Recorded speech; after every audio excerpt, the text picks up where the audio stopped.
Bonjour à toutes et à tous et bienvenue dans le Club VIP, un podcast des médiathèques de Quimper-Bretagne occidentale. C'est Marine au micro et aujourd'hui, je vous propose un club un peu spécial. Samedi 4 mars 2023, nous avons reçu Miyako Slocombe pour une interview-discussion autour de son métier de traductrice. Ce qui va suivre est l'enregistrement de l'événement. Merci encore à elle et bonne écoute. Le Club VIP numéro 4, Miyako Slocombe. Eh bien, bonjour à toutes et à tous. Merci d'être venus pour cette conférence aujourd'hui. Donc, on est dans le cadre de notre exposition Les femmes du 9e art, qui se trouve dans la galerie à Alain Gérard et aussi sur le réseau des médiathèques. Nous avons un salon manga au 2e étage de la médiathèque Alain Gérard et jusqu'au 1er avril, il est aussi disponible à Pénars. Donc, je vous invite à aller faire un petit tour. Donc, aujourd'hui, nous recevons Miyako Slocombe, traductrice notamment de manga, mais pas que, pour nous parler de son parcours, des mangas qu'elle traduit, du métier de traducteur et éventuellement vous donner envie de lire certaines de ses traductions ou autres. Donc, voilà. Bonjour Miyako. Bonjour. Bienvenue parmi nous. Alors, est-ce que vous pouvez vous présenter un petit peu, s'il vous plaît ? Oui. Alors, je m'appelle Miyako Slocombe. Je suis traductrice et interprète. En traduction, donc je traduis beaucoup de mangas. Là, je dois en être à peu près à 250 tomes traduits depuis que j'ai commencé en 2005. Je traduis aussi de la littérature japonaise, polar et littérature blanche aussi. Je traduis aussi beaucoup de pièces de théâtre. Je fais du surtitrage pour le théâtre contemporain surtout. Et j'ai fait aussi du sous-titrage de films. Et donc, à côté de cette activité de traduction écrite, je fais de l'interprétariat où j'accompagne, je traduis des artistes, des personnalités de la culture japonaise. Alors avant le début de cette conférence, vous avez demandé s'il y avait des amateurs de manga, mais tout le monde n'a pas levé la main. Donc, pour celles et ceux qui ne connaîtraient pas le manga, est-ce que vous pouvez expliquer un petit peu qu'est-ce que c'est ? Oui, bien sûr. Alors, c'est vrai que quand on parle de manga en France, on pense à la bande dessinée japonaise spécifiquement, mais en fait, au Japon, le terme de manga désigne la bande dessinée de manière générale, même si on dit bando dessinée, pour dire la bande dessinée franco-belge.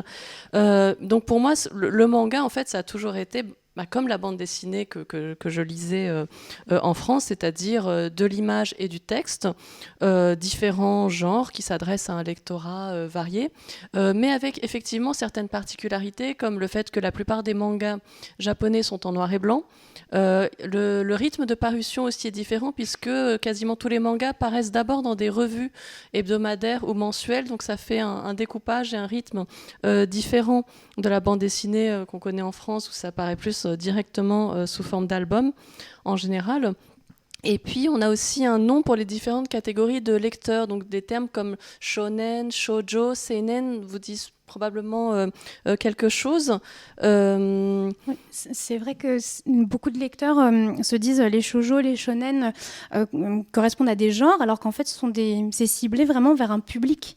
Oui, avant tout. C'est pas... Oui, exactement. Ce ne sont pas des genres parce que, par exemple, dans la catégorie shoujo, donc qui s'adresse plus un lectorat féminin, on a différents genres. Ça peut être du manga d'horreur, de la romance lycéenne, de la fantasy ou du manga historique, par exemple. Donc il y a vraiment toutes sortes de genres dans chaque catégorie de lecteurs. Et puis, autre particularité, vous avez remarqué que le sens de lecture est différent, donc on lit de droite à gauche. Donc ça peut nécessiter une certaine gymnastique au début si on n'est pas habitué. Et ce qui est drôle, c'est que dans les années 90, les mangas qui paraissaient étaient inversés, en miroir, pour que on puisse les lire comme une bande dessinée française, mais du coup ça déforme un peu le dessin, ce qui est dommage. Et ça m'est arrivé même récemment, il y a quelques années, j'ai traduit un manga de chat qui s'appelle Kuro, un cœur de chat, publié chez Kana. C'est très, très sympa comme série, mais comme l'éditeur a jugé que ça ne s'adressait pas seulement à un public de manga, il a décidé donc d'inverser le sens de lecture, sauf que j'ai pas été prévenue, et du coup tout ce qui était gauche-droite était inversé, donc il y avait un problème de logique dans ma traduction, mais bon, c'est un cas assez exceptionnel. Et donc le manga au Japon a une place très important dans la culture populaire. Il est décliné en dessin animé, en goodies, on en voit sur les paquets de bonbons. Enfin, on en voit un peu partout. Et puis le format numérique aussi se développe beaucoup ces dernières années. Ce qui est intéressant, c'est que du coup, ça change un peu la composition des pages, puisqu'on ne lit plus, dans le webtoon notamment, on ne lit plus donc une page entière, mais case par case. Donc ça modifie le découpage et ça fait un peu évoluer le manga. Et ça, c'est une grande mode en ce moment, le webtoon, qu'il soit coréen ou japonais, avec cette adaptation sur écran de téléphone. Donc c'est aussi une nouvelle ère pour le manga. Vous avez traduit des webtoons déjà ou pas encore ? Webtoon, non, mais alors je suis en train de traduire un manga de Akiko Higashimura qui s'appelle A Fake Affair, qui est paru sous forme de webtoon et sous format papier aussi. Et donc, en fait, une autre traductrice a traduit la version webtoon. Et moi, donc, comme c'est un éditeur différent, on m'a confié la traduction version papier. Et c'est vrai que c'est drôle. Enfin, on appréhende différemment en fait le manga, qu'on le lise en format webtoon ou sur papier. Donc pour le moment, j'essaie de pas regarder la traduction précédente pour pas me laisser influencer, mais je regarderai après ce qui a été fait.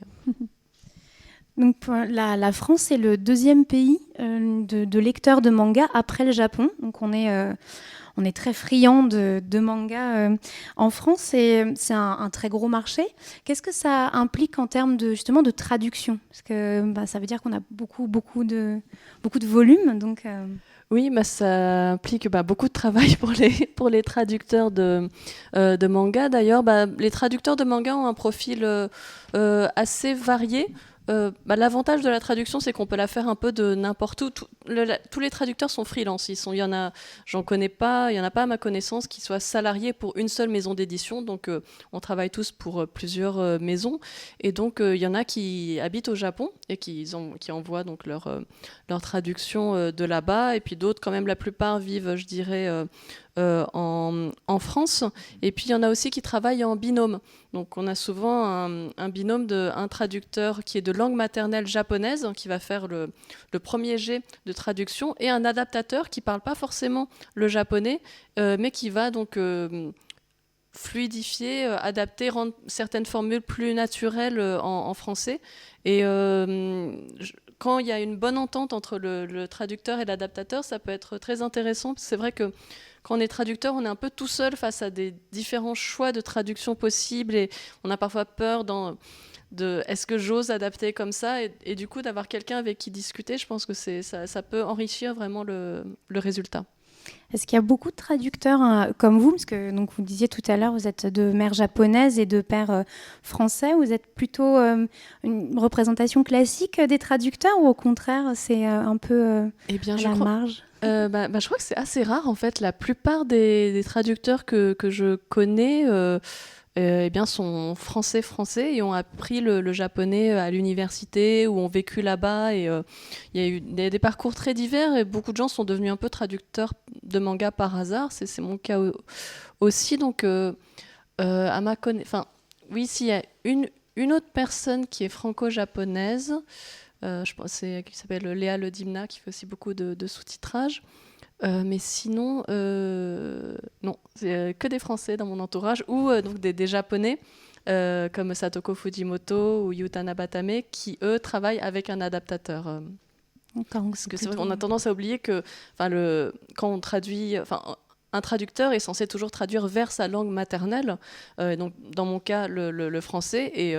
alors, je suis absolument incapable de traduire une œuvre donc du français vers le japonais, alors que je parle le japonais couramment, et qu'à l'oral, je suis capable de passer de l'un à l'autre en interprétariat. Par contre, en traduction, si on me proposait un projet, je le refuserais parce que je ne me sentirais pas capable de traduire vers le japonais.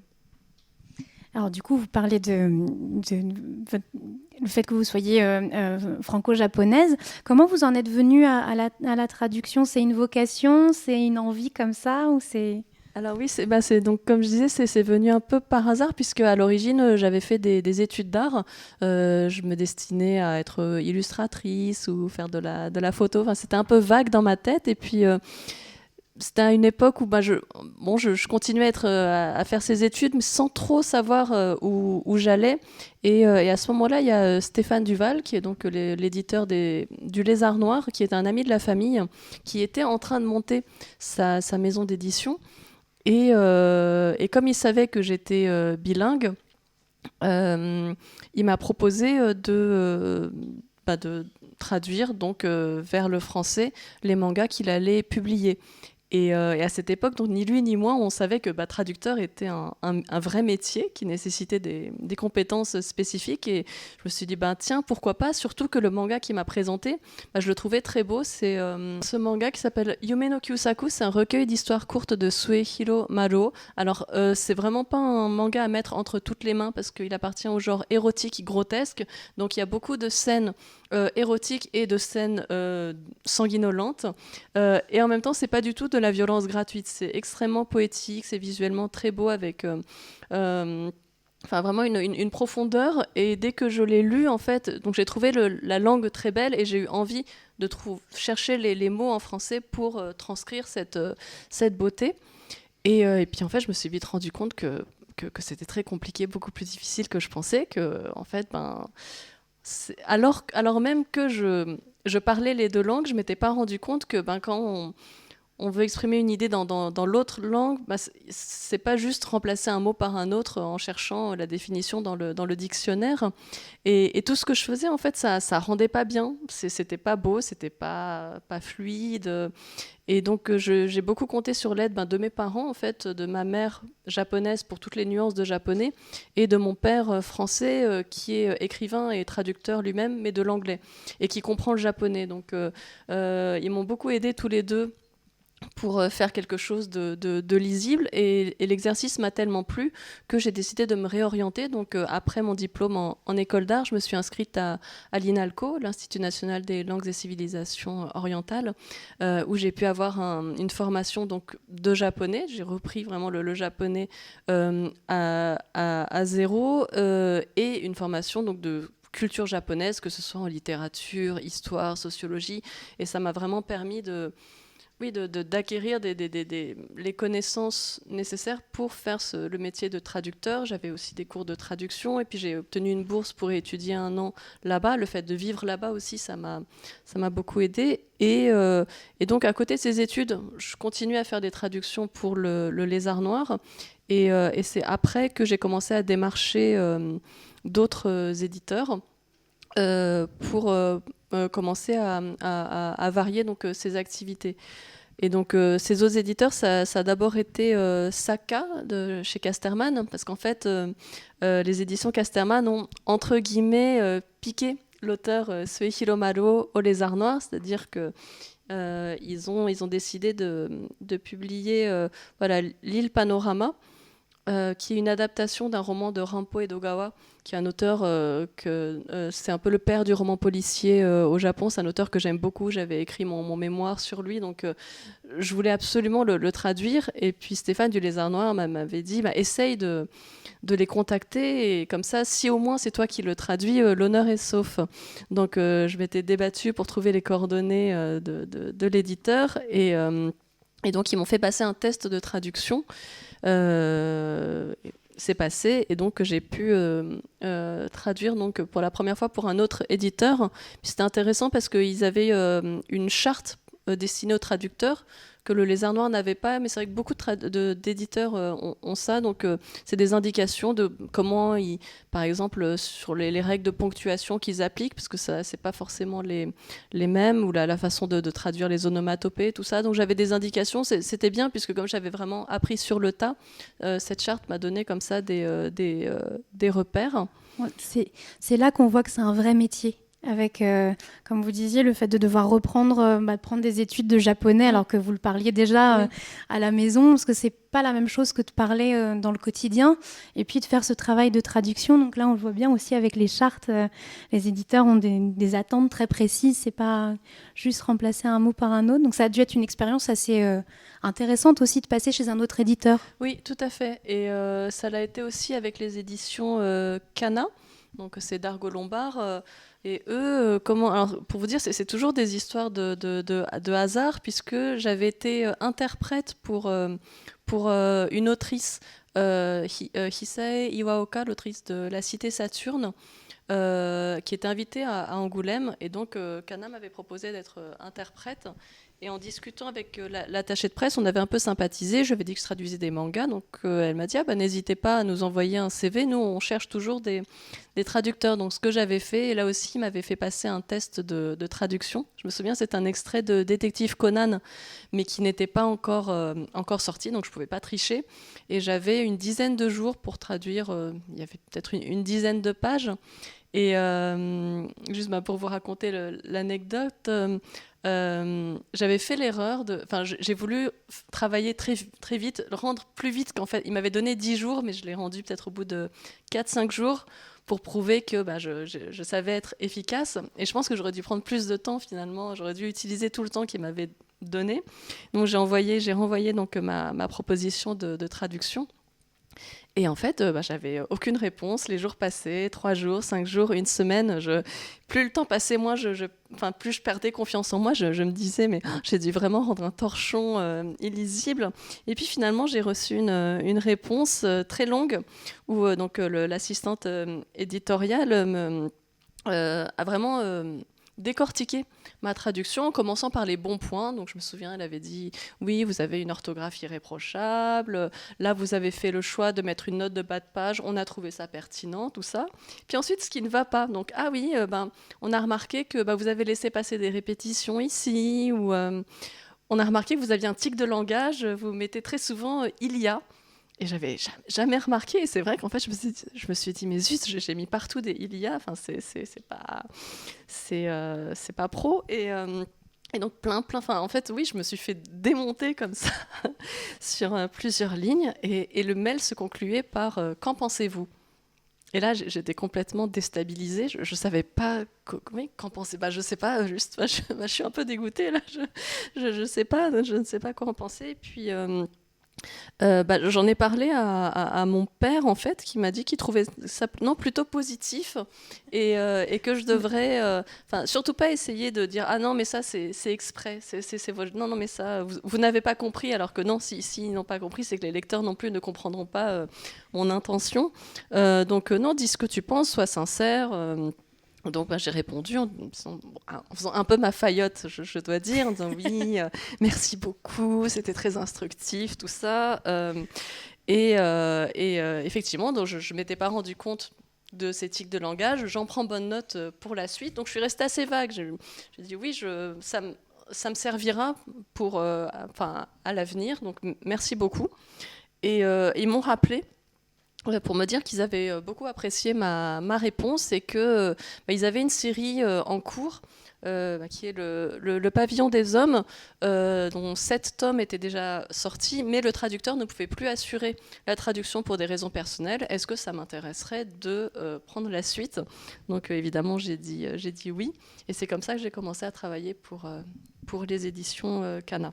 Est-ce que vous pouvez nous dire un mot du Pavillon des Hommes? C'est une très belle série de mangas. Oui, c'est une très belle série qui malheureusement n'a pas vraiment rencontré son public, alors qu'au Japon c'est extrêmement, c'est une œuvre un peu presque culte, mais en France elle n'est pas très connue. Donc c'est un manga historique qui se passe donc à l'époque Edo. C'est une uchronie. En fait, l'autrice raconte qu'il y aurait eu une épidémie de variole qui ne touchait que les hommes à cette époque, et que en fait un des shoguns de la dynastie Tokugawa décède des suites donc de cette variole, et en fait le gouvernement décide de remplacer les shoguns par des femmes, mais de le faire en secret, de le cacher, pour pas que si on apprend que si des pays étrangers par exemple apprennent que tous les hommes sont décimés par une épidémie, ils vont essayer d'attaquer le pays. Donc c'est une saga sur 19 tomes, je crois, qui revient donc sur toute l'histoire des Tokugawa. Donc elle reprend des faits réels, sauf que les hommes sont remplacés par des femmes. Et donc c'est toutes les histoires de passion amoureuse, mais aussi d'intrigues politiques. C'est très riche en émotions, je trouve. C'est très bien raconté. Une série vraiment que j'ai appréciée, mais par contre qui n'était pas facile à traduire, parce que comme vous voyez, il y a énormément de textes, il y avait énormément de faits historiques précis, donc j'avoue que c'était un peu c'était un plaisir de lecture, mais une souffrance de traductrice de travailler dessus.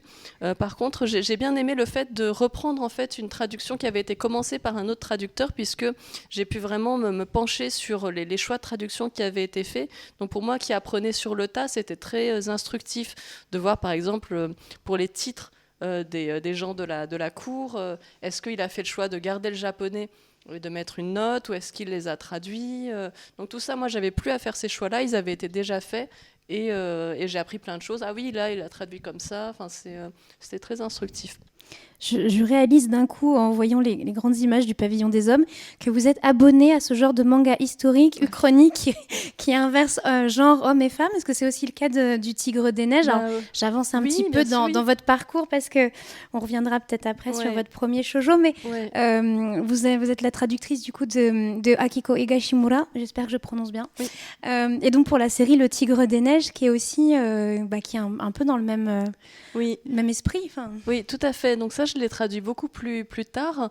Mais c'est vrai que le fait d'avoir traduit Le Pavillon des Hommes a fait que j'avais un peu moins d'appréhension à m'attaquer à un autre manga historique, qui est donc, ici, c'est l'histoire de Uesugi Kenshin, qui est un seigneur de guerre japonais du XVIe siècle, qui a vraiment existé.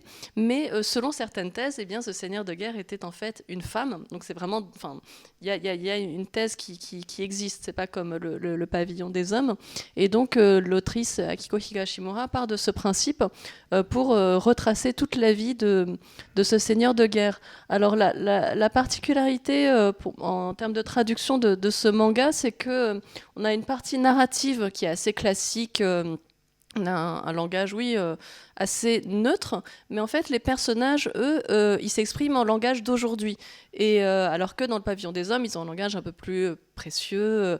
Et donc, le défi, pour moi, c'était de respecter ça, de donner aux personnages un parler contemporain, mais sans que ça fasse bizarre pour le lecteur, qui pourrait se dire « Ah, mais la traductrice a fait n'importe quoi, on ne parlait pas comme ça à l'époque. » Donc, il fallait que ce soit naturel quand même.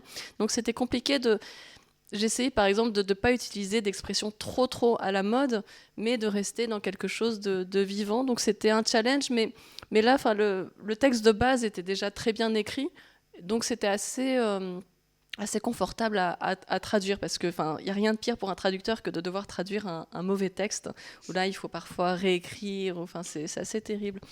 Et puis je me suis aussi beaucoup amusée, parce que c'est une autre particularité, c'est que l'autrice se met elle-même en scène.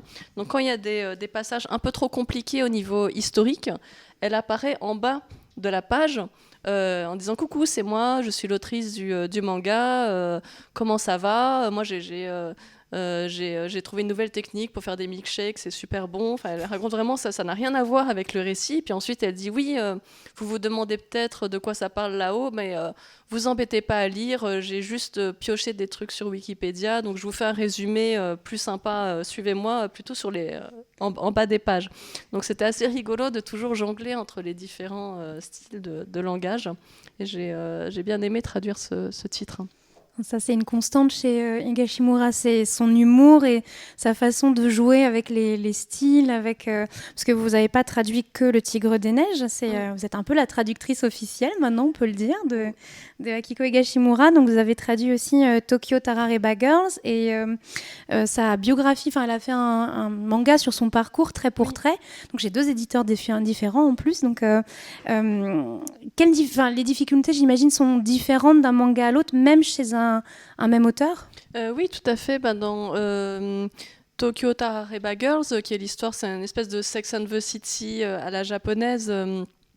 On a donc 3 trentenaires célibataires qui se rendent compte que si elles veulent se trouver un jour un mari, il va peut-être falloir qu'elles se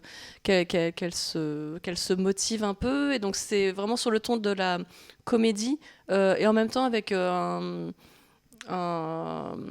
sous-texte assez intéressant sur la pression que peuvent ressentir les femmes japonaises, plus qu'en France, je pense, surtout quand elles décident de privilégier leur carrière. Ça peut être très compliqué de cumuler en fait travail et vie personnelle.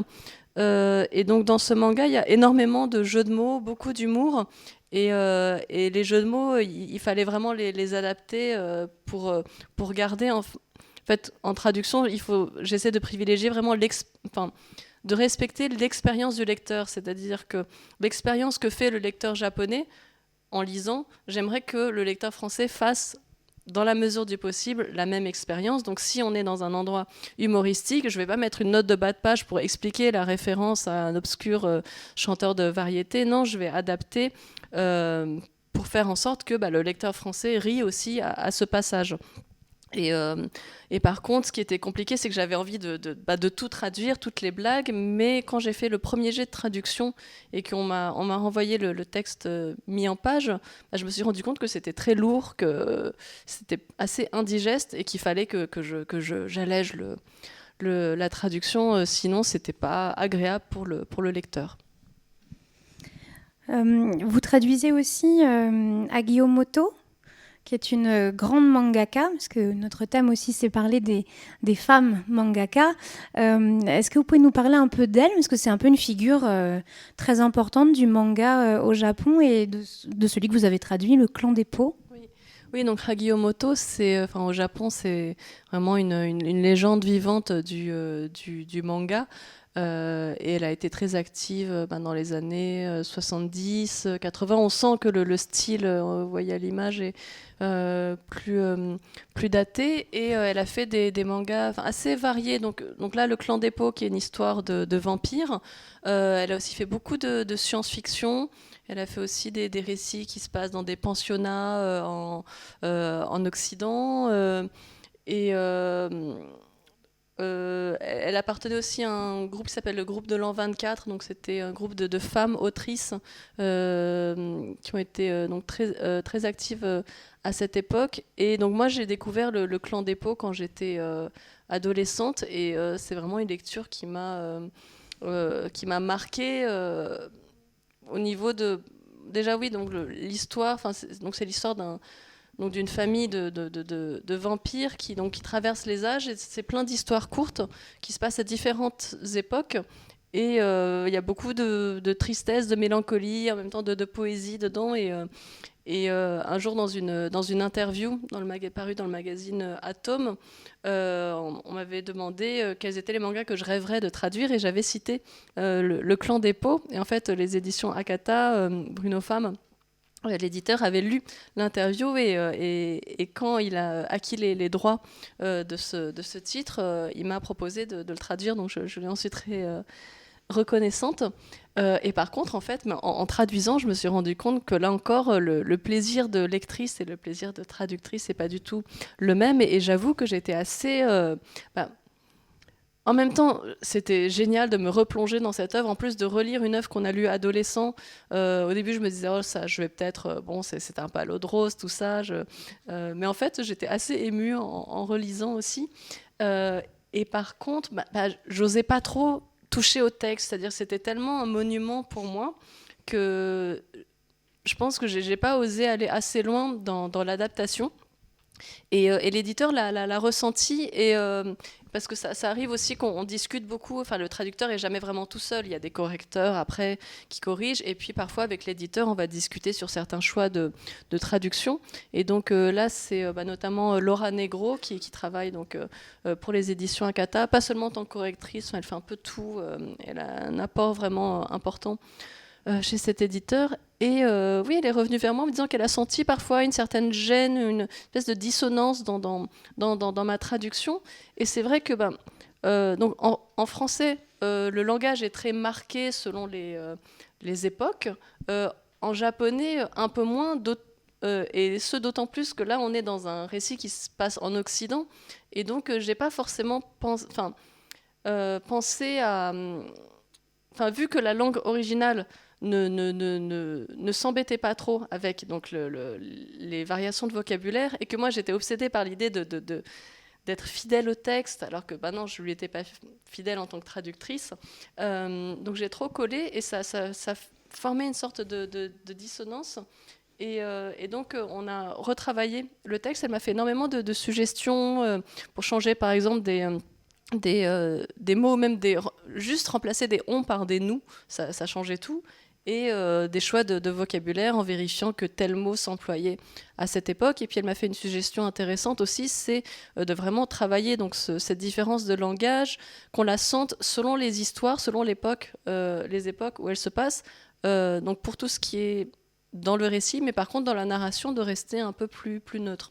Donc ça a été donc cette deuxième étape s'est faite à quatre mains, et c'était très agréable de pouvoir échanger avec quelqu'un. Et puis je me suis dit aussi que oui, comme quoi, j'ai commencé en 2005, mais encore aujourd'hui, j'ai énormément de choses à apprendre. C'est l'intérêt, il y a toujours quelque chose à renouveler. Vous traduisez des auteurs et des autrices différents, donc à chaque fois, il faut s'adapter au style. Il y en a qui sont plus faciles que d'autres, parce que Hagiomoto est pas simple, Akiko Higashimura non plus, dans un autre genre. Parce qu'il y en a qui ont été beaucoup plus simples à traduire, parce que soit vous étiez peut-être moins inquiète de respecter le texte, ou...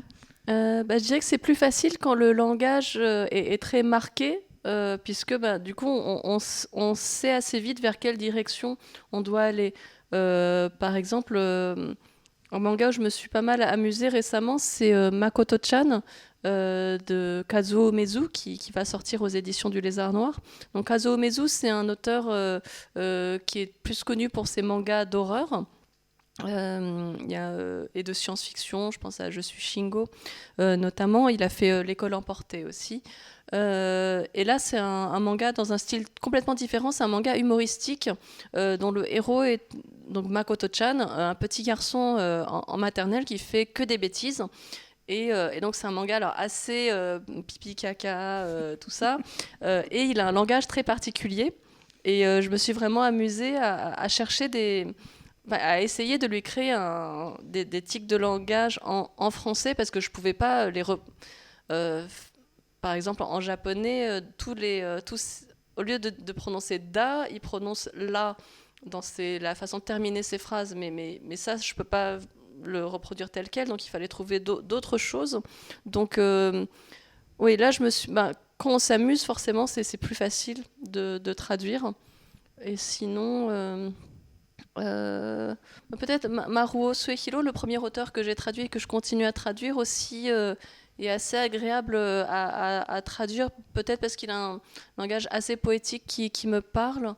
Et voilà, j'ai surtout des exemples d'auteurs difficiles à traduire. Mais ouais.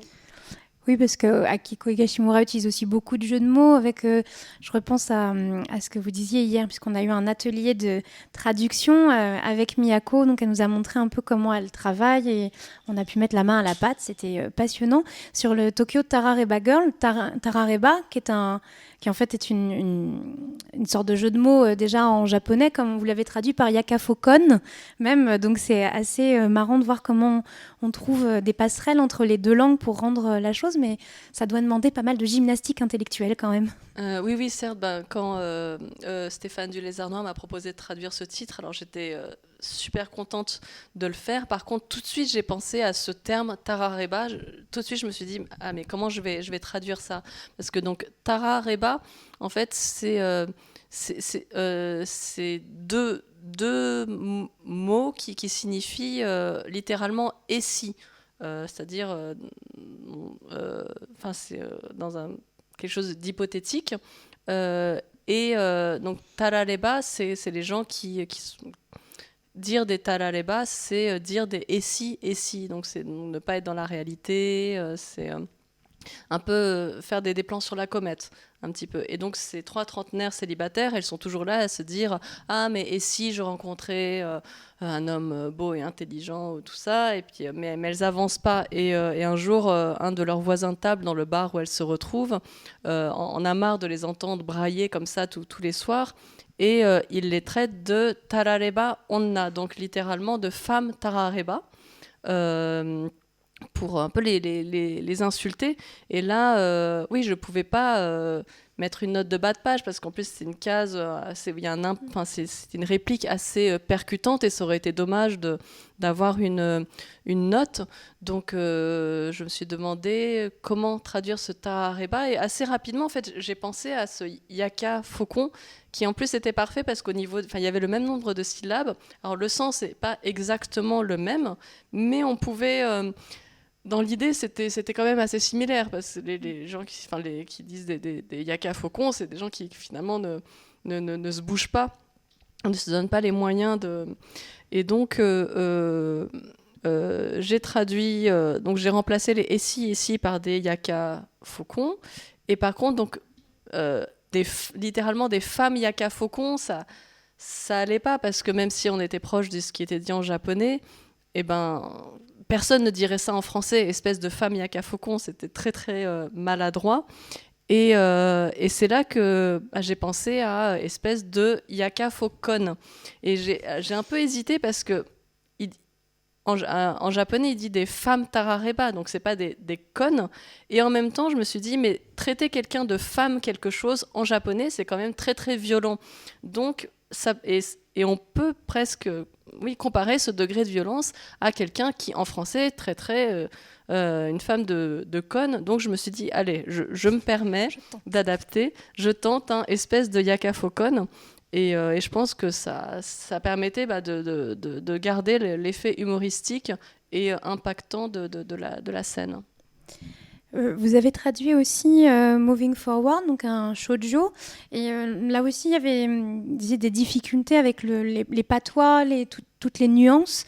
Comment vous abordez aussi ce travail de ce point de vue-là ? Oui, alors le patois, c'est toujours les dialectes, tout ça, c'est toujours un énorme problème pour les traducteurs. En plus, ils sont très présents en japonais. Donc là, Moving Forward, c'était vraiment mon premier, entre guillemets, pur shoujo que j'ai eu à traduire. Donc là aussi, pour les éditions Akata, donc c'est l'histoire d'une jeune fille, une jeune lycéenne, et une histoire sentimentale. La particularité, c'est que ça se passe à Kobe, là où donc, il y a eu en 97, je crois, un grand séisme meurtrier. Et donc, elle a perdu sa mère dans cette catastrophe. Et elle s'exprime en dialecte de Kobe, qui ressemble un peu au dialecte de Osaka, mais qui est quand même très différent. Et l'autrice a vraiment fait un travail précis pour respecter donc, ce dialecte, qui fait qu'elle a une façon de s'exprimer un peu particulière, mais ça, je ne pouvais pas le remplacer par un dialecte français. Donc finalement, ici, j'ai fait le choix de travailler le champ lexical, d'utiliser des mots, par exemple des mots d'insultes qu'on n'utiliserait pas forcément, par exemple espèce d'andouille, et puis de travailler son rythme, sa façon de parler, en fait. Donc pas de dialecte, mais le rythme de faire en sorte que quand on entend, quand on lit, elle ait une façon de s'exprimer qui soit un peu particulière. Donc c'était un peu compliqué à travailler. Et puis c'est aussi un manga où il y a beaucoup d'introspection, comme il y en a beaucoup dans les shoujo, et elle a une façon de décortiquer sa pensée qui est un peu tordue et qui est tout en nuances. Et donc ça se jouait vraiment à des petits détails où, par exemple, elle dit oui, en fait, entre se dire, de dire elle a de la chance et se dire elle en a de la chance, elle, eh ben, c'est différent, parce qu'il y a un peu dans le elle en a de la chance, il y a quelque chose d'un peu de l'envie mal placée.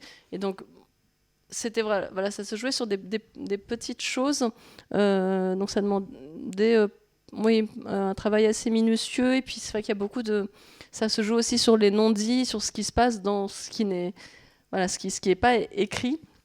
Mais je me suis pas mal amusée à le traduire. C'est là qu'on voit aussi que la traduction, c'est pas simplement donc ni remplacer un mot par un autre, ni même trouver la bonne tournure d'une langue à une autre, mais c'est aussi très lié à la culture. Effectivement, notamment en anglais, ils n'ont pas de problème à faire parler des accents à l'écrit. Le japonais, visiblement pas non plus, mais ça passe pas du tout. On n'imaginerait pas un roman ou même une BD écrit avec un accent marseillais ou toulousain retranscrit à l'écrit. Donc ça demande aussi une gymnastique, et c'est là qu'on voit aussi que le travail du traducteur, c'est aussi de faire passer toute la culture, tout le système de pensée. Donc c'est un travail qui doit être assez prenant et qui demande de bien connaître les deux cultures de chaque côté pour rien perdre en fait. Oui, tout à fait. Je pense que ça joue vraiment avec le rythme. Et en littérature, j'avais aussi le même problème où j'avais traduit un roman qui se passe dans le nord du Japon. Donc c'est un petit garçon de Tokyo qui se retrouve, son père est muté, il déménage là-bas.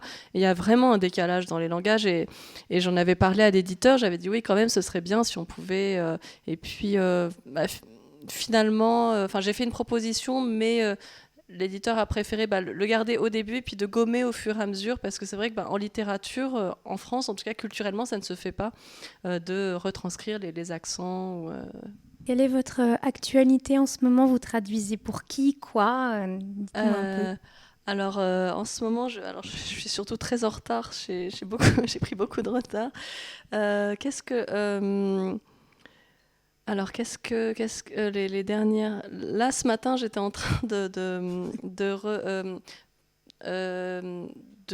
en fait, de relire une ancienne traduction parce que le manga va ressortir. En fait, il s'agit de La Chenille de Suehiro Maruo, toujours, donc c'est le premier auteur que j'ai traduit.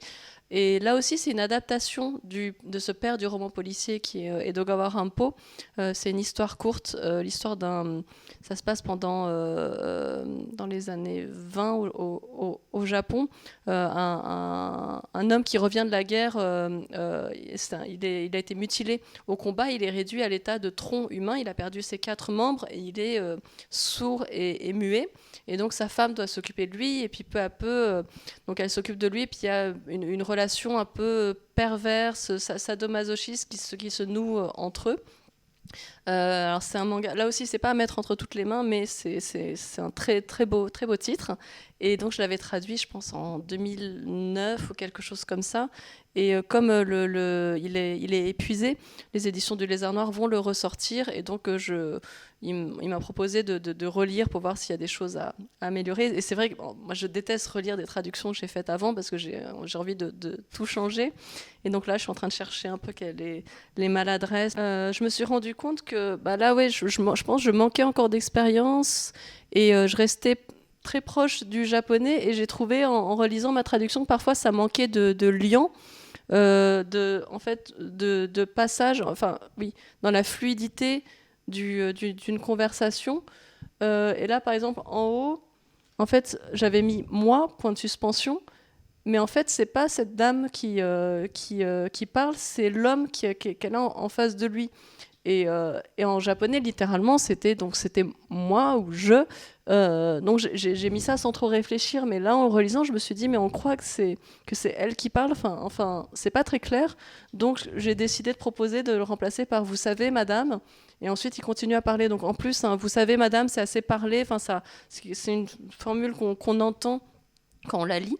Et puis ensuite, donc pardon pour la qualité de l'image, mais on voit que l'horloge sonne 6 heures, et du coup, juste après, dans la bulle d'après, c'est toujours l'homme qui dit juste déjà. Là aussi, je me dis déjà, et ensuite c'est déjà bien, vous devez rentrer. Et je trouvais que le déjà n'était pas assez clair non plus, et donc j'ai décidé d'ajouter un 6 heures déjà. Même s'il n'était pas en japonais, je trouvais que ça rendait la chose plus naturelle. Donc voilà le genre de petites choses que je faisais ce matin. Et après, je dois traduire la suite d'un manga très sympa qui s'appelle Moi Tsushima. C'est un autre manga de chat chez le Lézard Noir. J'ai pas d'image. Alors c'est un manga qui est en couleur. Donc il raconte le quotidien de Tsu, un ancien chat sauvage un peu vagabond qui a été recueilli par une dame que lui-même a pris pour un papy, donc il l'appelle papy, même si c'est une dame. Et il a un parler un peu particulier, donc là aussi je me suis beaucoup amusée à le traduire. Et donc là c'est le tome 2 que je suis en train de traduire. Et c'est très sympa, par contre, du coup ça me donne envie d'avoir un chat, c'est terrible. Donc je traduis en luttant contre mon envie d'avoir un chat, parce qu'en plus je dois faire des recherches, je vois les chats roux, alors je vérifie quelque chose et du coup j'ai plein de chats super mignons sur Google Images. Et de la même manière, quand je traduis La Cantine de minuit, qui est une série, un manga culinaire, où il y a plein de plats à chaque chapitre, ça me donne faim et j'ai envie de faire plein de cuisine japonaise. Donc je suis très influencée dans mon quotidien par les choses que je traduis. Donc je disais tout à l'heure, on a eu l'occasion hier de faire un atelier de traduction en votre compagnie. Donc pour celles et ceux qui n'auraient pas pu profiter de cet atelier, est-ce que vous pouvez nous expliquer un petit peu comment se passe pour vous la traduction d'un manga, les différentes étapes, comment vous fonctionnez, qu'est-ce qui est attendu de vous, voilà un petit peu tout ça pour qu'on se rende bien compte de votre quotidien quand vous récupérez un texte. Alors d'abord, le travail du traducteur va commencer par la lecture de l'ouvrage. Encore que, en fait, quand je travaille sur des séries, je prends même pas le temps de lire j'ai même pas le temps de lire une première fois le manga. Et en fait, je vais directement, donc comme on doit numéroter, comme vous voyez ici, chaque bulle, chaque onomatopée, ma première lecture, elle se fait au moment où je numérote, parce que j'ai pas le temps de faire ça 2 fois. Et donc là aussi, selon les éditeurs, ou bien on met des numéros ou des lettres, et ça permet en fait aux graphistes ensuite, qui ne parlent pas japonais, de se repérer lorsqu'il va mettre ma traduction française dans les bulles. Mais par contre, quand c'est une première œuvre que vraiment je la découvre, là je vais me renseigner. C'est important de se renseigner sur le contexte, donc déjà me renseigner sur l'auteur, qu'est-ce qu'il a fait comme autres œuvres, quelles sont ses références, quel est l'arrière-plan qu'il y a derrière l'œuvre, et puis aussi pour quel public, c'est intéressant de voir ça aussi, pour quel type de lectorat ça s'adressait cette œuvre, et puis chercher un peu des connexions qui peuvent exister dans les thématiques abordées au-delà du manga, de ne pas rester vraiment juste dans le manga. Et, ça m'arrive aussi de lire des choses un peu en lien avec les thématiques, parce que donc c'est vrai que c'est pour moi, comme je traduis vers le français, c'est la maîtrise de la langue française qui est très importante, et donc je fais en sorte de lire beaucoup, écouter la radio, tout ça, pour un peu m'échauffer, et puis ne pas perdre pour enrichir mon vocabulaire. Donc par exemple, quand je traduisais Le Clan des Pots, ça m'amusait de lire Dracula de Bram Stoker à côté, ou si je traduis un manga policier, je vais lire des romans policiers à côté. Et donc concrètement, on fait la numérotation du volume, et le premier jet de traduction, il se fait sous forme de fichier Word. Donc je reprends page temps 1, 2, 3, et puis j'ai quelques indications que je donne, par exemple, laisser les points d'interrogation s'ils ont été dessinés, les laisser tels quels. Mais je crois que certains éditeurs font travailler leurs traducteurs directement sur des fichiers type PDF ou sur InDesign, où on va mettre la traduction à côté. Moi, je préfère quand même avoir le volume papier et faire ma traduction sur Word. Donc je fais un premier jet assez rapide où je traduis un peu, enfin pas n'importe comment, mais le but c'est d'arriver au bout du volume pour me rassurer en fait. Même si ma traduction est complètement illisible et que j'oserais la montrer à personne, ça me rassure d'être arrivé quand même une fois au bout.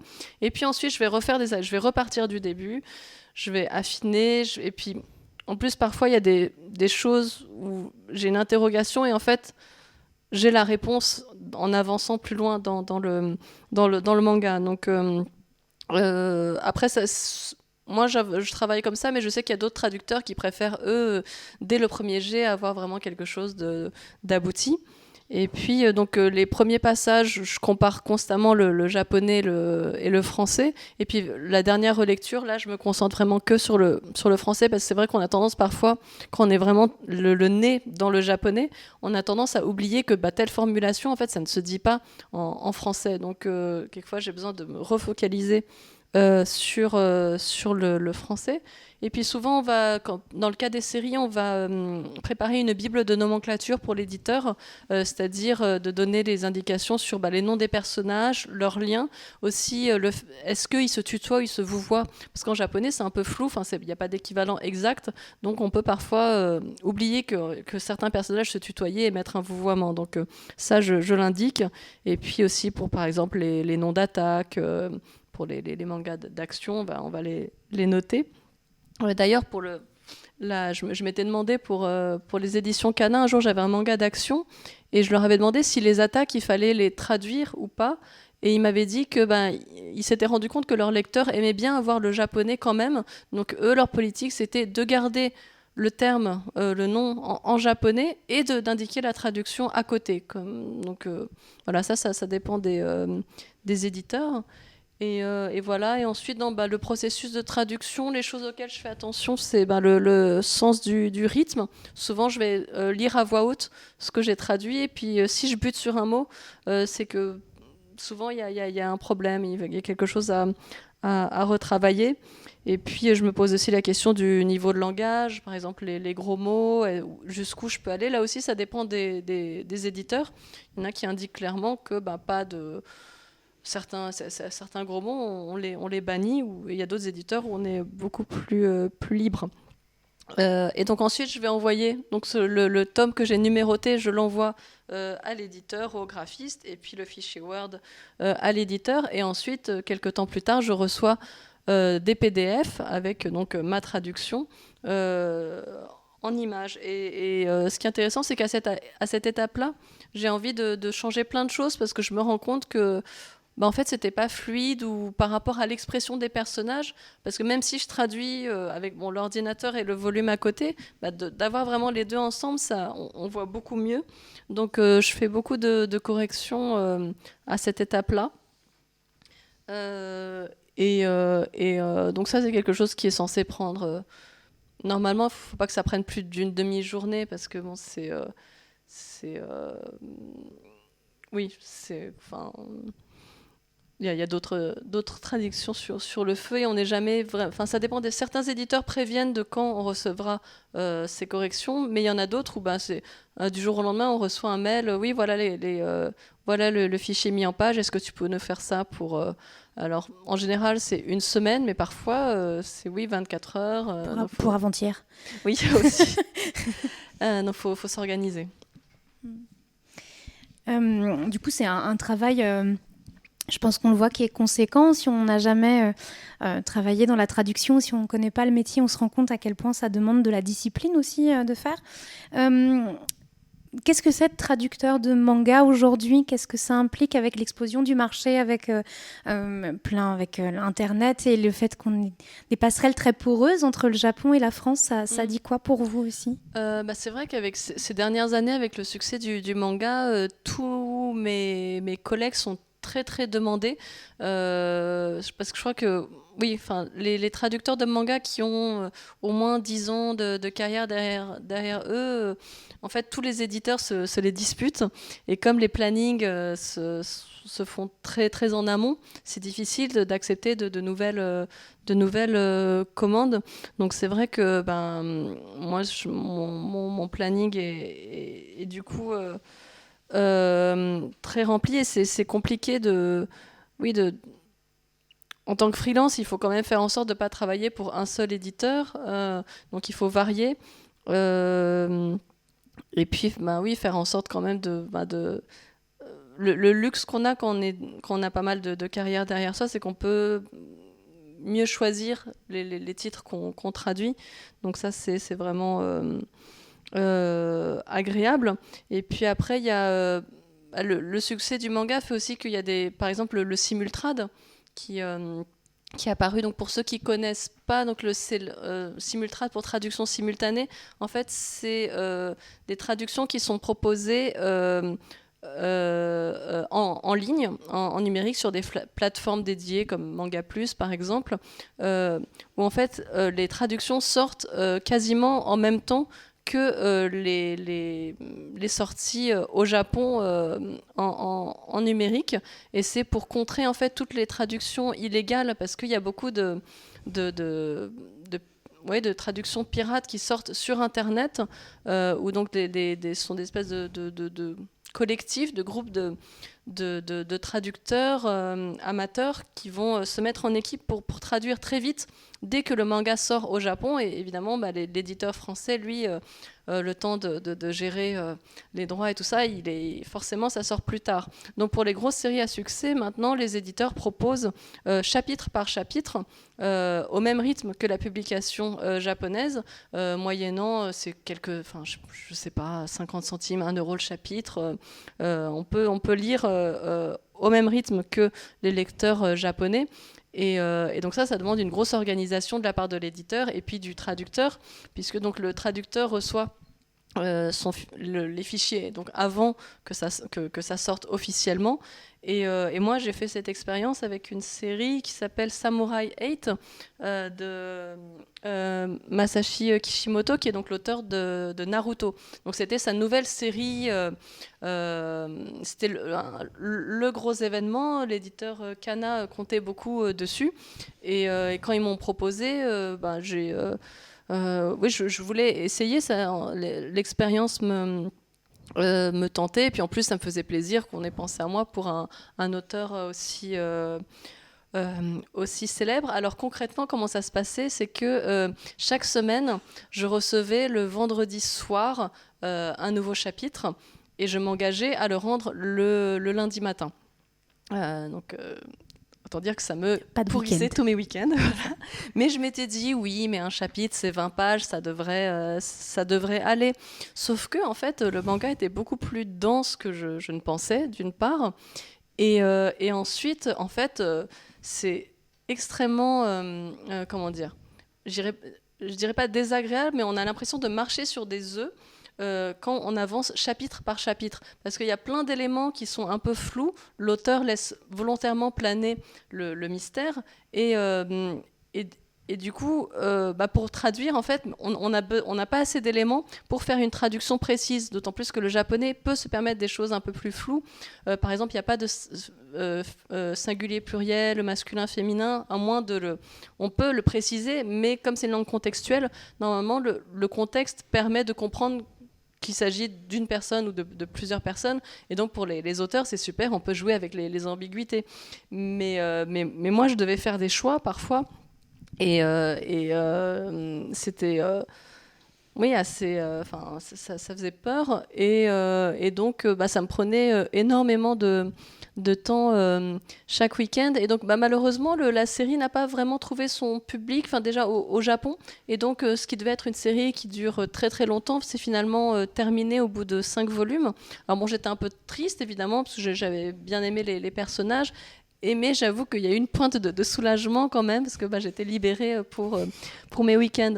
Mais à côté de ça, c'était une super expérience, et en plus là le travail d'équipe avec l'éditeur était vraiment très, très important. On était, parfois le fichier n'arrivait pas, donc l'éditeur, un peu désolé, me disait ça va probablement arriver demain, n'hésitez pas s'il y a un souci ou quelque chose. C'était Elodie Romy des éditions Kana, et puis parfois quand j'avais vraiment une interrogation sur une traduction, je disais j'ai décidé de traduire comme ça, mais est-ce que vous pensez que... je leur demandais aussi leur avis, donc c'était une bonne expérience quand même. Sur le côté flou, justement, le fait de ne pas avoir la suite. Hier, vous nous parliez d'un exemple assez rigolo. Alors, j'ai malheureusement oublié le manga, mais c'était avec Tome. Oui. Et toute cette question, vous n'aviez pas la réponse, et ça revenait dans plusieurs tomes. Et quand vous l'avez eu, c'était pas ce que vous pensiez. Vous avez dû faire un rétro-pédalage. Est-ce que vous pouvez nous en parler un petit peu, parce que c'est un exemple assez rigolo. Oui. Alors, là, j'ai pas les images. Donc, c'est un extrait d'une série qui s'appelle Atom the Beginning, sortie aux éditions Kana. En fait, c'est un préquel de Astro Boy, donc c'est des histoires de robots. Voilà, il y a un combat entre 2 robots, et un des 2 robots meurt, et au moment de mourir, il dit Tome Konwa. Et donc Tome Konwa, donc comme ce sont des bribes de mots, on ne sait pas à quoi ça correspond. Mais je peux pas mettre Tome Konwa, puisqu'en traduction il s'agit d'autres mots, mais je ne sais pas ce que c'est. Et donc là, chose que je fais rarement, j'ai contacté l'éditeur pour lui en parler en disant est-ce que vous pensez qu'à titre exceptionnel, on peut contacter l'éditeur japonais pour lui demander de quoi il s'agit, puisque l'auteur, lui, il sait forcément ce qu'il fait, sachant que donc, un traducteur ne contacte jamais directement un auteur japonais. On passe toujours par l'éditeur français qui va éventuellement en parler à l'éditeur japonais qui va juger si ça vaut la peine de déranger l'auteur pour ça ou pas.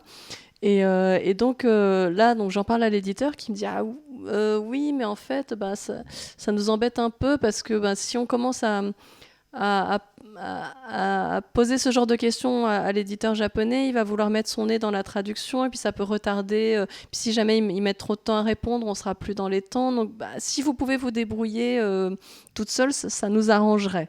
Donc je me suis dit d'accord, comment je vais faire? Et en fait, donc le tomu, je me suis dit, mais quand même, tomu, il y a de fortes chances que ce soit Tom pour atome ou pour Tom, parce qu'il y a un chat qui s'appelle Tom dans l'histoire. Par contre, konwa, je ne sais pas du tout ce que c'est. Tant pis, finalement, je décide de le faire répéter 2 fois Tom, Tom. Donc le robot meurt, et en français, il dit Tom, Tom 2 fois. Et puis on verra ce qui se passe. Et effectivement, plus on avançait dans la série, parfois il y avait des références à cet épisode où les personnages se disaient mais qu'est-ce qu'il voulait dire quand même ce robot quand il est mort en disant Tomu Konwa. Donc à chaque fois je mettais qu'est-ce qu'il voulait dire quand il est mort en disant Tom Tom, en ayant de plus en plus des sueurs froides parce que je ne savais pas du tout à quoi ça correspondait. Et puis j'ai eu la réponse quelques tomes plus tard. Entre-temps, donc les personnages se rendent au Vietnam, puis ils en reparlent, et un des personnages dit mais attends, mais Tomu Konwa, est-ce que ça ne serait pas Betonam Mekonggawa, c'est-à-dire Vietnam rivière Mekong, donc absolument rien à voir avec Tom ni rien.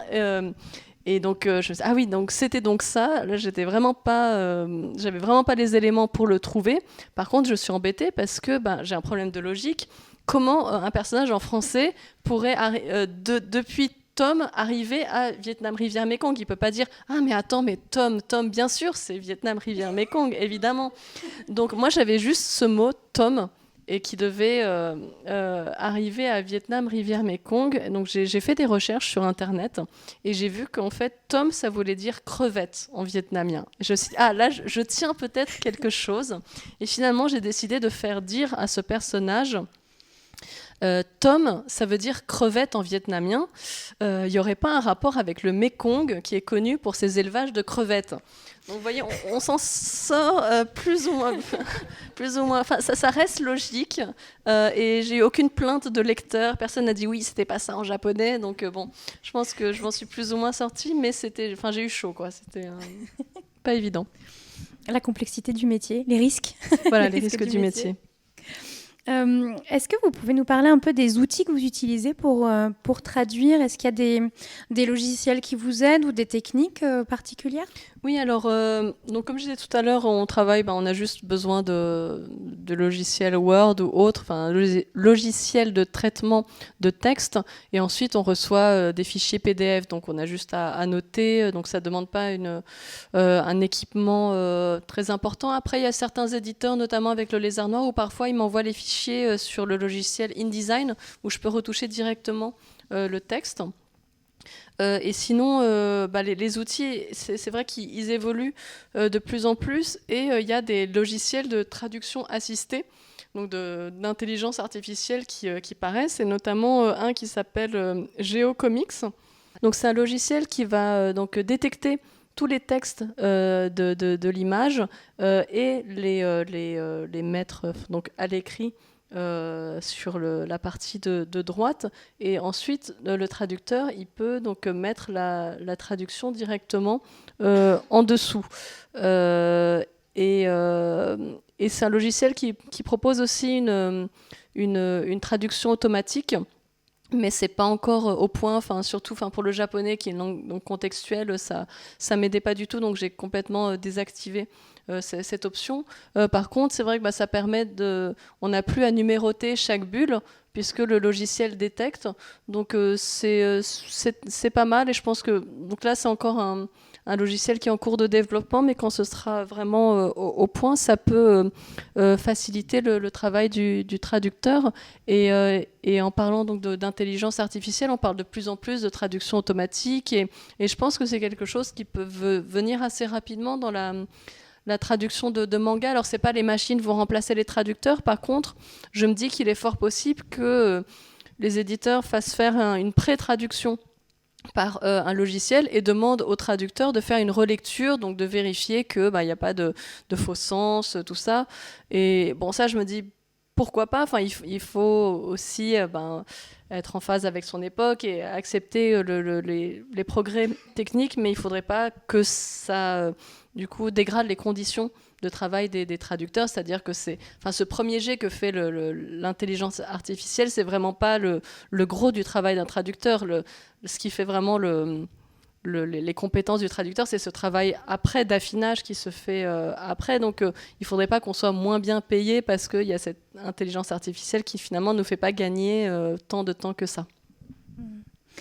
J'aimerais bien aborder un petit point parce que tout le monde ne le sait pas, mais la langue utilisée, alors particulièrement dans les animés, mais aussi un peu dans les mangas, n'est pas vraiment du japonais parlé. Alors en tant que Française, moi quand j'ai appris ça, j'étais un peu étonnée parce que on n'imagine pas du tout un film français avoir une autre façon de parler que ce qu'on fait nous.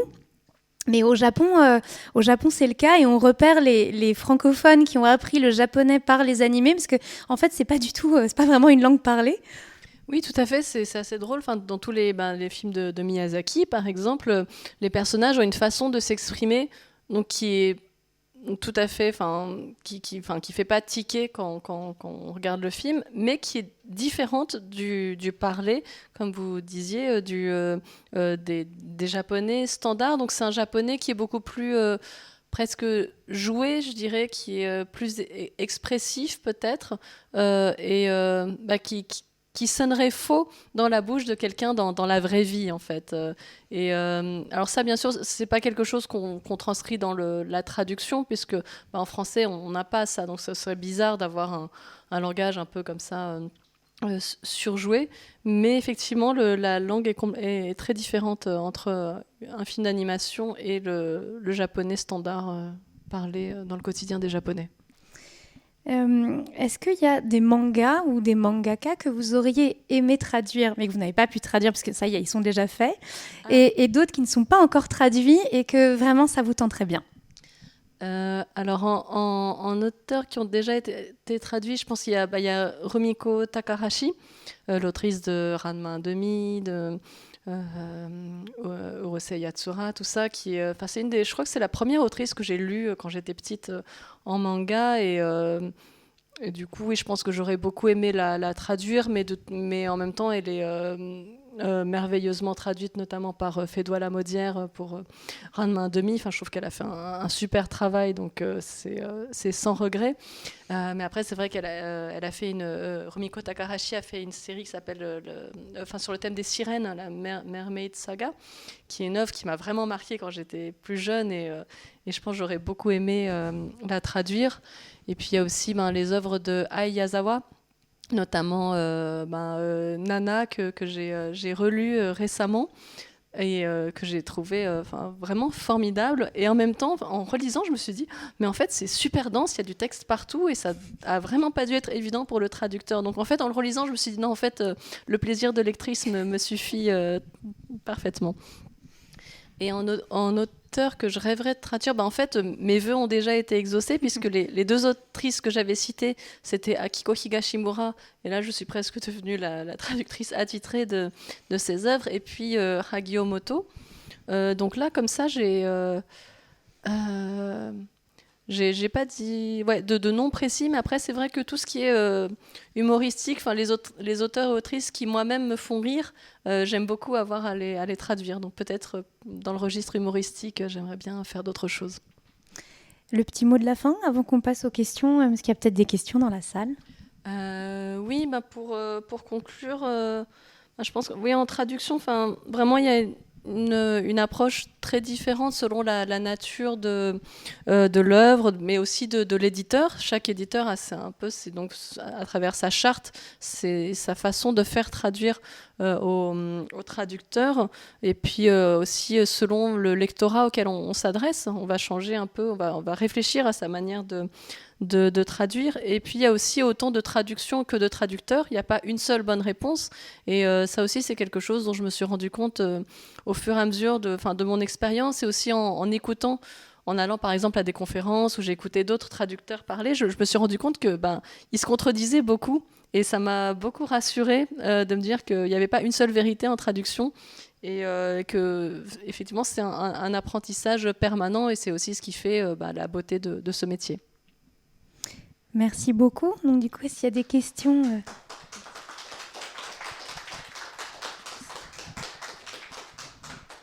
Merci. Est-ce que vous aviez des questions à poser à Miyako pendant qu'elle est encore avec nous ? Pour des raisons techniques, les questions du public n'ont pas pu être enregistrées. Nous nous sommes donc permis de les réenregistrer nous-mêmes. Vous traduisez des mangas japonais en français, mais est-ce que vous refuseriez de traduire des œuvres littéraires françaises en japonais ? Tout simplement parce que je n'en serais absolument pas capable. En fait, c'est comme la version et le thème. Si vous avez peut-être en cours d'anglais, vous avez eu forcément à traduire dans les deux sens, et je pense que vous vous sentiez plus à l'aise en traduisant vers votre langue maternelle, donc en version.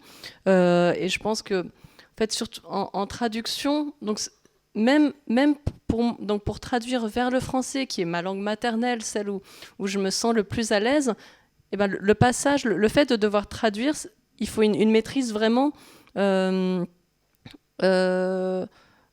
très large de la langue pour pouvoir trouver les bons mots pour que ce soit naturel en français. Et donc, même si j'arrive à m'exprimer de manière naturelle en japonais, s'il s'agit de traduire, donc d'avoir un style, une construction déjà faite en français, et de la transcrire en japonais, en fait, bizarrement, je n'y arrive pas. Ou si j'y arrive, ça me demande un effort et un temps tellement considérable que ça ne vaudrait pas la peine. Et surtout, je n'y prenais pas de plaisir, parce que ça m'est arrivé quand même au début. Naïvement, j'avais accepté des traductions de poèmes ou ce genre de choses.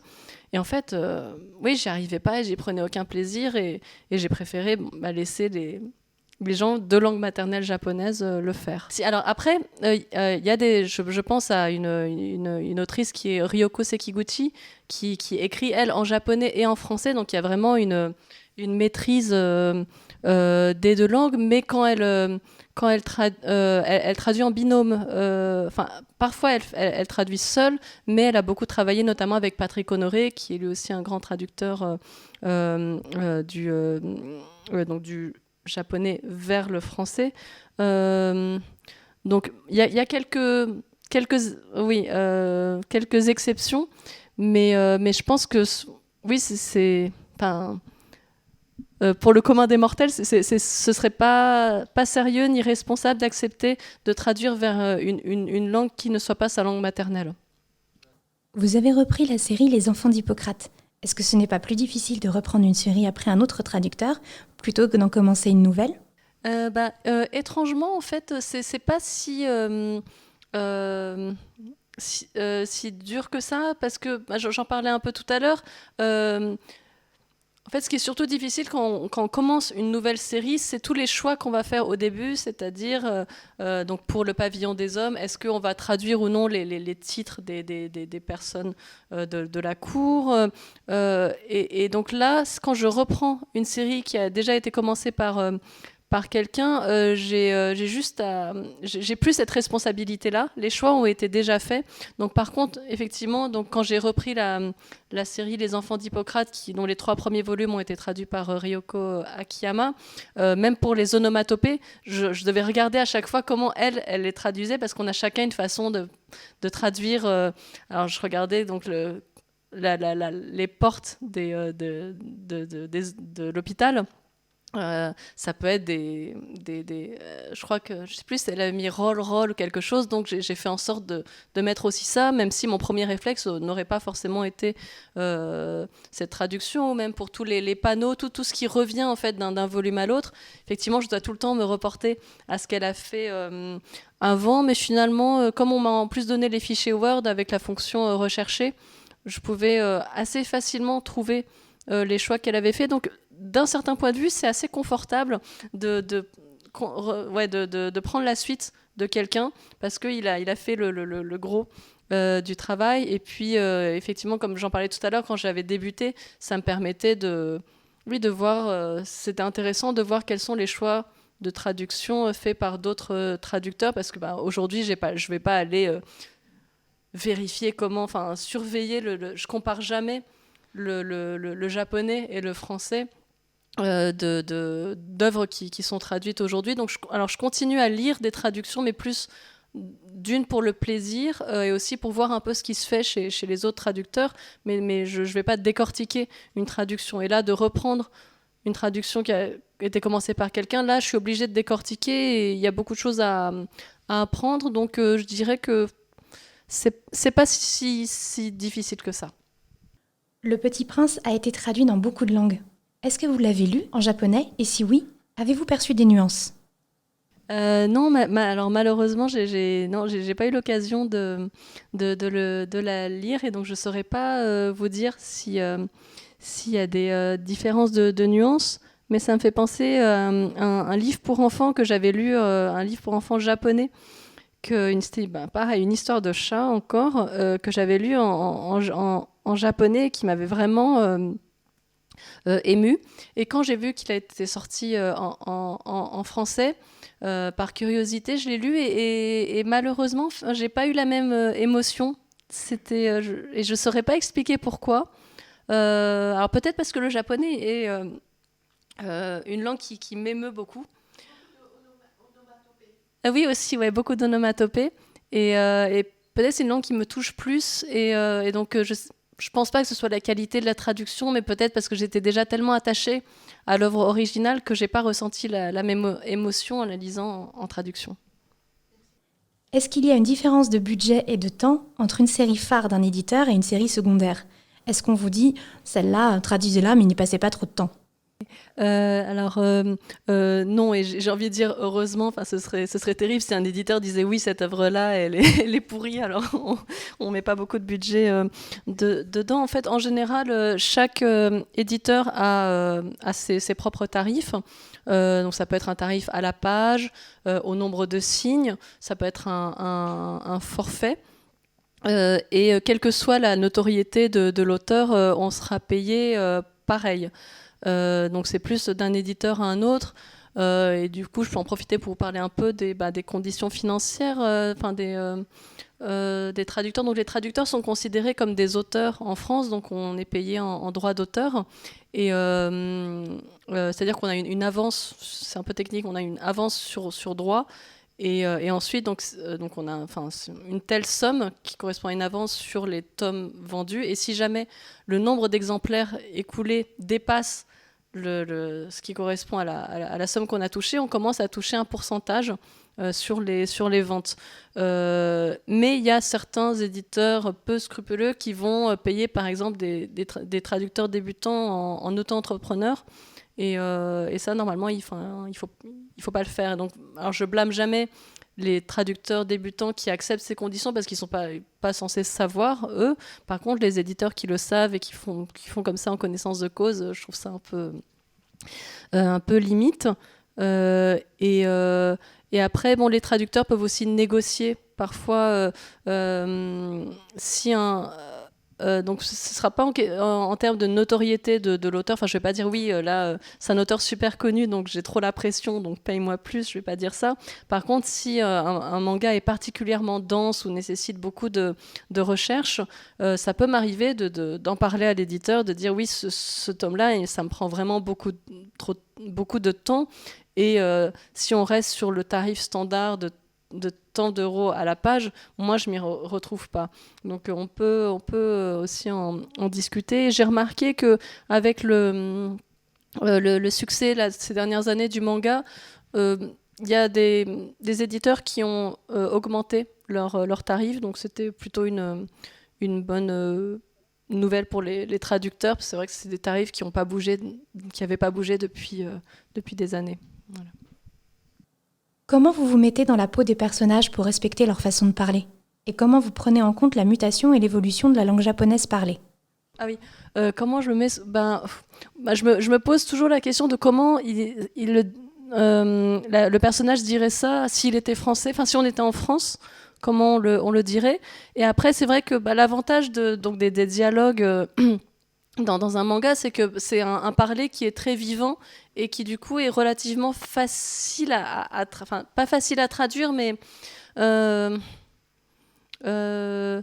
disons que c'est plus la façon de parler d'un personnage a des caractéristiques, plus ce sera facile pour le traducteur de savoir où il va. Alors que quand j'ai affaire à un texte très, très froid, très neutre, il y a 1000 façons de traduire et je ne sais pas laquelle choisir en fait. Donc c'est finalement assez confortable de se mettre dans la peau d'un personnage. Effectivement, oui, si le fait, selon qu'il s'agisse d'une fille ou d'un garçon et selon son âge, je veux dire, en français, par exemple, une personne de cet âge-là s'exprimerait de telle manière. Donc ça, je le garde toujours en tête quand je traduis.